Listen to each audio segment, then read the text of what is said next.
നമ്മളിന്നൊരു പാല് കാച്ചിന് കഞ്ഞിക്കുഴി വന്നേക്കുവാണ്, ഇടുക്കി കഞ്ഞിക്കുഴിയിൽ. ഇന്നലെ ഉച്ചയായപ്പോൾ വന്ന കേട്ടോ. പിറ്റേ ദിവസത്തെ രാവിലത്തെ വ്ളോഗാട്ടോ ഇത്. നല്ല കടുപ്പത്തിൽ മധുരമുള്ളൊരു കട്ടൻ കാപ്പിയും കുടിച്ചുകൊണ്ടാട്ടോ ഇന്നത്തെ രാവിലത്തെ ദിവസം തുടങ്ങണത്. കാപ്പി എടുത്തുകൊണ്ട് ഞാൻ സിറ്റൗട്ടിലോട്ട് വന്നിട്ട് പ്രകൃതി രമണീയതയൊക്കെ ആസ്വദിക്കുവാണേ. നല്ല തണുപ്പുണ്ടായിരുന്നു. ഇനി സ്ഥലങ്ങളൊക്കെ കണ്ടുകൊണ്ട് ഇങ്ങനെ വെളിയിലിങ്ങനെ റിലാക്സ് ചെയ്തിരിക്കാൻ നല്ല രസമുണ്ട് കേട്ടോ. ഇത് ഏലയ്ക്ക ഈ കാണുന്നത്, ഇത് കാപ്പി, കൊക്കോ എല്ലാം ഉണ്ട് കേട്ടോ ഇവിടെ.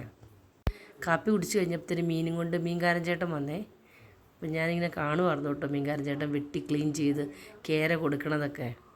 ആ ചേട്ടൻ പറയണു, നിങ്ങളുടെ നാട്ടിൽ നല്ല ഫ്രഷ് മീൻ കിട്ടും, ഇവിടെ അത്ര ഫ്രഷ് ഒന്നുമല്ല എന്നൊക്കെ പറഞ്ഞു. പിന്നെ ഞങ്ങൾ ബൈക്കിൻ്റെ അകത്തൊരു സവാരി നടത്തി കേട്ടോ, നാടൊന്ന് കാണാനായിട്ട്.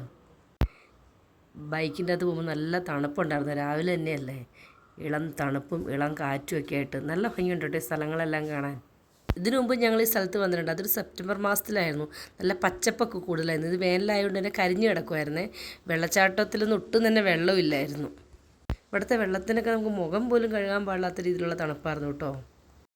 ഞാനൊരു ഇടുക്കി ജില്ലക്കാരിയാണെങ്കിലും നമ്മുടെ ഭാഗം ഹൈ റേഞ്ച് അല്ലാത്തതുകൊണ്ട് തന്നെ ഞങ്ങൾക്ക് ഇങ്ങനെയുള്ള സ്ഥലങ്ങളൊന്നും ഞങ്ങളുടെ നാട്ടിലില്ല കേട്ടോ. ഏലക്കയും കാപ്പിയൊക്കെ റെയറാണ്. പിന്നെ കൊക്കോയുണ്ട് ചില ഭാഗങ്ങളിൽ. പക്ഷേ ഇതുപോലെ പ്രധാന കൃഷിയല്ല കേട്ടോ നമുക്ക് അവിടെയൊന്നും കൊക്കോയും ഏലവും കാപ്പിയൊക്കെ. ഏലമൊക്കെ ഞാൻ ഈ ഇടയ്ക്ക് ഇവിടേക്ക് വന്നതിന് ശേഷം ഞാൻ ആദ്യമായിട്ട് കണ്ടത് തന്നെ.